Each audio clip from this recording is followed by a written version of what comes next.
e'tibor qaratilmoqda. Buni butun respublika ko'rib turibdi. Mana bu baza yana bir bor isbot bo'ldi deyishimiz mumkin. Katta rahmat. Assalomu alaykum.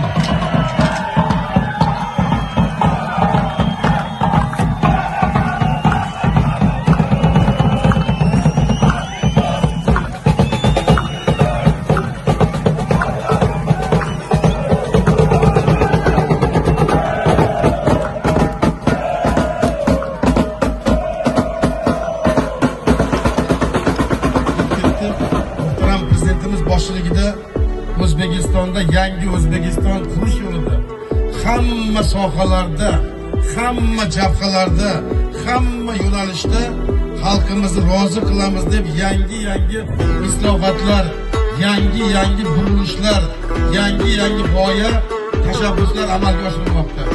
Shu jumladan o'zbek futboliga desam, hech mubolag'a bo'lmaydi.